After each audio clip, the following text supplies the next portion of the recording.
আমি এখন আছি গ্রামে। গ্রাম বলতে একদম প্রত্যন্ত গ্রাম বলা যায় এবং শহরের সাথে এখানে অনেক কিছু অমিল আছে।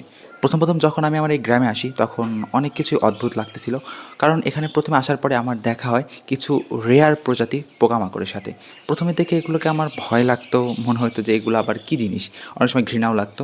সো আমি তো প্রথমে এসেই আমার আম্মু-আম্মুকে বলি যে এই গ্রামে তো থাকা সম্ভব না, এই বাজে একটা অবস্থা। বিশেষ করে যখন বৃষ্টি হয় দেখবেন সব পোকামাকড় আপনার রুমে চলে আসছে। তো প্রথম থেকে বাজে অবস্থা সৃষ্টি হতো।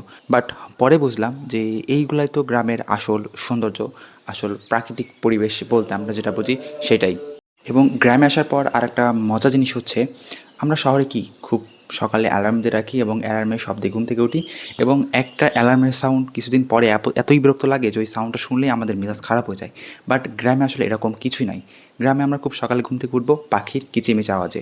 এমনকি আমি যে ভিডিও বানাচ্ছি এই ভিডিওর আওয়াজটা যদি একটু আপনি ভালোভাবে খেয়াল করুন, ভালোভাবে শুনে থাকেন, তাহলে অবশ্যই অনেক পাখির আওয়াজ, অনেক পোকামাকড়ের আওয়াজ শুনতে পাবেন এবং এইটা সবসময় এনজয় করা হয়। আর এইখানে এই গ্রামে এসে বায়োলজিক্যাল ক্লক খুব ভালোভাবে কাজ করে। আপনি রাত্রে খাওয়া দাওয়ার পর দেখবেন আপনার চোখে ঘুম চলে আসবে। আবার খুব সকালে যখন ফজরের আজান দিবে তখন দেখবেন আপনার ঘুম ভেঙে যাবে। অটোমেটিক্যালি এগুলা কাজ করে। সো এই জিনিসটা খুবই দারুণ। এবং প্রত্যেকটা গ্রামের বাড়িতেই কিছু পরিমাণে ফলের গাছ থাকে। মোটামুটি সব বাড়িতে আম, কাঁঠাল, লিচু, তারপরে হচ্ছে নারিকেল গাছ এগুলো থাকে। আমাদের বাড়িতেও বিভিন্ন ধরনের গাছ আছে। তো সারাদিন আমি প্রচুর পরিমাণে আম খাচ্ছি এবং এইখানকার আমগুলা হচ্ছে কাঁচা আমও অনেক বেশি মিষ্টি হয়। আমি আসলে এরকম আম খুব কমই খেয়েছি যেখানে কাঁচা আম অনেক মিষ্টি হয়। পাকা আম তো অবশ্যই মিষ্টি হয়, বাট কাঁচা আম এরকম মিষ্টি আমি খুব কম দেখেছি।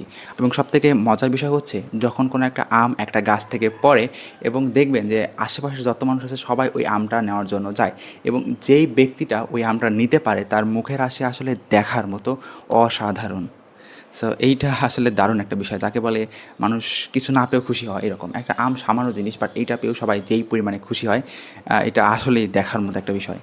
এরপরে আসি গ্রামের বৃষ্টির কথা। গ্রামের বৃষ্টি তো একদম মানে বলা যায় যে অমৃত একটা বিষয়।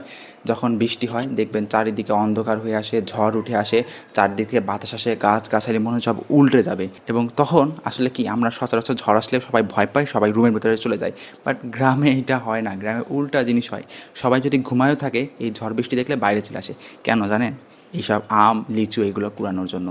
আমি গতকাল হচ্ছে ঝড় নামে এবং তখন দেখতে পাই যে বাসায় কেউ নাই, সবাই কোথায় গেছে? আম কুড়াতে গেছে এবং আমাদের বাড়ির সামনে লোক ভরে গেছে এই ঝড়ের ভেতরে। সো এইটা আসলে আমাকে খুবই অবাক করে যে এরকম কেমনে হতে পারে? একটা কিছু তো দুর্ঘটনা ঘটতে পারে, বাট তাদের কাছে এই ভয়টা নাই। তাদের কাছে আম কুড়ানো শৈশবের সেই স্মৃতিকে ধারণ করাই বেশি গুরুত্বপূর্ণ।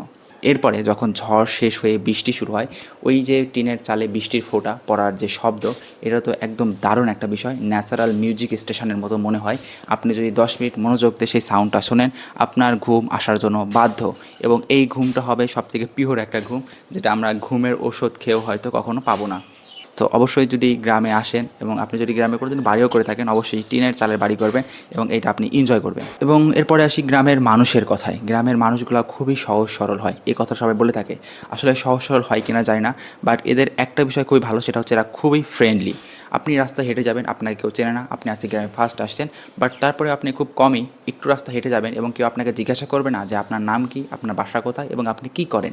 এটা আসলে সবাই জিজ্ঞাসা করবে এবং আসলে কি গ্রামের মানুষ সবাই সবাইকে দেখে রাখে, সবাই সবাইকে চিনে রাখে, সবাই সবার খোঁজ খবর রাখে।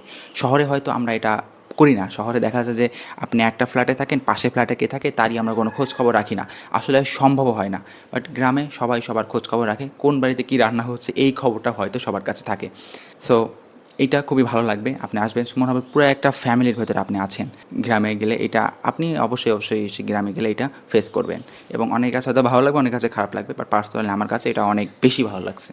তবে একটা জিনিস আমার কাছে আক্ষেপ লাগে, আবার মাঝে মধ্যে ভালোও লাগে, সেটা হচ্ছে গ্রামের রাস্তা। গ্রামের রাস্তার খুবই বাজে একটা অবস্থা। আর বিশেষ করে যদি বৃষ্টির মৌসুমের কথা বলি, এখন প্রচুর পরিমাণে বৃষ্টি হচ্ছে। সো প্রতিদিনই বলা যায় যে বৃষ্টি হয় এবং এই বৃষ্টির ভেতরে গ্রামের রাস্তা দিয়ে হাঁটা আর বিয়ার গ্রিলসের সাথে সারভাইভাল কোনো একটা শোতে শুটিং করা একদম সমান। প্রতিটা স্টেপ আপনাকে দেখে দেখে পার হইতে হবে। রাস্তা একদম পানি দিয়ে ভরে যাবে, কাদা দিয়ে ভরে যাবে, কোনো গাড়ি ঘোড়া যাবে না, আপনাকে কিলোর পর কিলো হেঁটে যেতে হবে। সো এটা একটু অনেকের ক্ষেত্রে কষ্টকর হয়ে যায়, বিশেষ করে যারা অসুস্থ, যারা একটু বৃদ্ধ মানুষ, তাদের জন্য কষ্টকর হয়ে যায়। সো আমি জানি না সবাই সবসময় এনজয় করে কি না, আমি প্রথম দিকে সে এনজয় করেছি, বাট আমি মনে হয় না যে রেগুলার যদি রাস্তা হাঁটাচলা করতাম এনজয় করতাম। সো এটা আমার একটু আক্ষেপের জায়গা। আবার বললাম তো যে কোনো কোনো সময় ভালো লাগে। এবং এরপরে আসি গ্রামের ঈদের কথা, যেহেতু আমি এবার ঈদের বাসায় আসছি।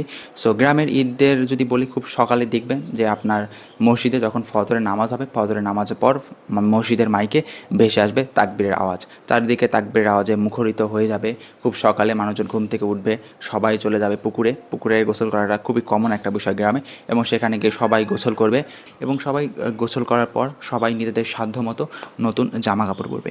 হয়তো গ্রামের মানুষের ফ্যাশন সেন্স শহরের মানুষের মতো এত ভালো না, বাট তারা তাদেরকে সর্বোচ্চ পরিমাণে সাজানোর চেষ্টা করবে, এবং সবাই মিলে একসাথে ঈদগাহ ময়দানে যাবে, সবাই একসাথে ঈদের নামাজ পড়বে, কুলাকুলি করবে, সবাই সবার সাথে কুশল বিনিময় করবে। এবং সবথেকে মজা বিষয় হচ্ছে বিকালের ইভেন্টের ক্ষেত্রে। বিকালে গ্রামের মানুষ সবাই মিলে একটা ইন্টারেস্টিং জায়গায় ঘুরতে যায়, যেটা আসলে কেউ আসলে কল্পনাও করতে পারে না। সেটা হচ্ছে একটা ব্রিজে, কোনো একটা গ্রামে একটা বড় ব্রিজ থাকবে, এবং সেই ঈদের দিন বিকালে দেখবেন সেই ব্রিজে মানুষে একদম লোকে লোকারণ্য হয়ে যাবে। একজন মানুষ আরেকজন মানুষকে দেখে খুশি হবে, এখানে দেখার মতো কিছুই নাই, জাস্ট মানুষ মানুষকে দেখে খুশি হবে। এবং কেউ কেউ হয়তো দেখবেন যে কোনো একটা ট্রাকে করে বা কোনো একটা পিক আপ ভ্যানে করে বক্স নেচতেছে, তারা নাচানাচি করতেছে, আবার একটু বার চলে যাচ্ছে। বর্ষা মৌসুমে বা বর্ষাকালে যদি ঈদ হয়, তো সেখানে দেখবেন নৌকায় করে সবাই ঘুরতেছে। সো এই জিনিসগুলো খুবই কমন। এবং আমি যেহেতু গ্রামে ঈদ করেছি, সো আমি নিজেও ঈদের দিন বিকালে একটা ব্রিজে ঘুরতে গেছিলাম। এবং এটা আসলে ব্রিজ না, এটা আসলে একটা পানি উন্নয়ন বোর্ড একটা বাঁধ করেছিল। সে বাঁধে এবং এখানকার যে বাতাস এবং এখানকার যে এনভায়রনমেন্ট ছিল, সেটা আসলে ফ্রেন্ড এবং হচ্ছে ফ্যামিলি মেম্বারদেরকে নিয়ে আড্ডা দেওয়ার জন্য একদম পারফেক্ট। সো এরকম বাঁধ আসলে প্রত্যেকটা গ্রামেই একটা করে থাকে। আসলে গ্রাম এবং শহর কোনোটার সাথে কোনোটা কম্প্যারিজন করা উচিত না, দুইটার দিক থেকে বেস্ট। বাট তারপরে গ্রামের কিছু কিছু বিষয় আছে, সেটা আমার কাছে বেশি ভালো লেগেছে। সো এই জন্য আমি আজকের এই ভিডিওতে আমি সেগুলো শেয়ার করেছি। সো আপনি ঈদ কোথায় করেছেন, এবং আপনি যদি গ্রামে ঈদ করে থাকেন, তাহলে গ্রামে ঈদের দিন বিকেলে কোথায় ঘুরতে গেছেন সেটা অবশ্যই কমেন্টে জানাবেন। আর যদি আপনি শহরে থাকেন, তো শহরে কেমনে ঈদ এনজয় করেছেন, এবং শহরে আপনার কোন জিনিসটা ভালো লাগে, সেটা আসলে গ্রামে ভালো লাগে না, অবশ্যই জানাবেন। তো ধন্যবাদ সবাইকে এই ভিডিওটা দেখার জন্য।